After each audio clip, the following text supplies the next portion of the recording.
National PSI Exam Prep, page 82. H. Monthly loan payments. Number 1. Most real estate loans first have payments that include amounts set aside to pay property taxes and hazard insurance. They are referred to as PITI payments. The acronym is PITI, which stands for principal, interest, taxes, and insurance. The lender will collect the taxes and insurance payments in an impound or escrow account and will make the payments directly to the tax authority or insurance carrier at the appropriate time. Calculate these payments using the principal plus interest from a loan payment table or loan factor chart plus 1/12 of the annual taxes and 1/12 of the annual hazard insurance. Number 2, practice question. A. Mary and Fred are getting a new first loan to purchase a $250,000 house.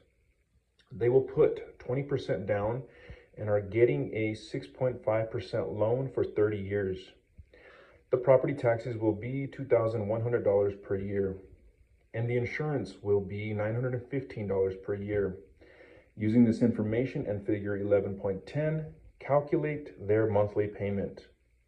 Number 1, solution. Loan factors.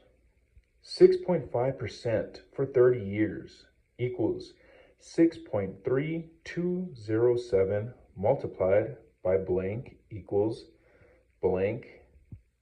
P plus I, $1,264.14.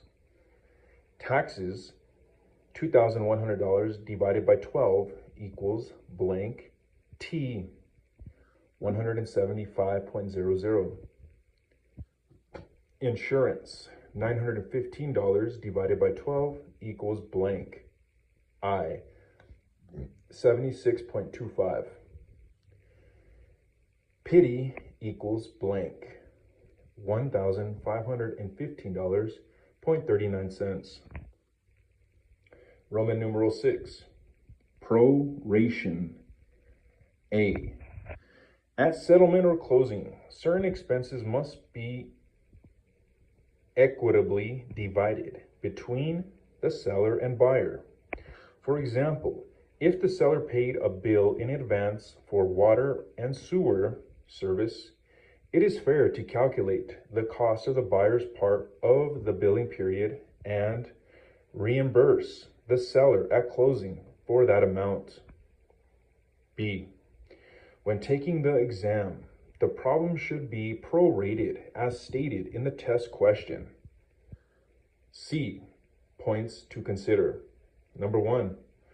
On the national/general license exam, it will normally be identified who is responsible for the closing day. Number 2. The party who identified as having the day of closing will owe or need to be paid for that full day. Number 3. It may help to draw a timeline for the entire water and sewer bill period. See figure 11.13. Page 83. Unit 11, Real Estate Math Review. Figure 11.13. Proration diagrams. Prorations. This represents the amount of time over which the proration will happen. Seller/buyer. Day of closing. Seller on the left, but on the right, it doesn't say buyer, it just says items paid in advance. Solve the right side. Then it shows an X through seller, but it shows buyer. Items paid in advance. Buyer owes seller, BOS. Debit buyer/credit seller, DBCS. Seller buyer, items paid in arrears. End of page.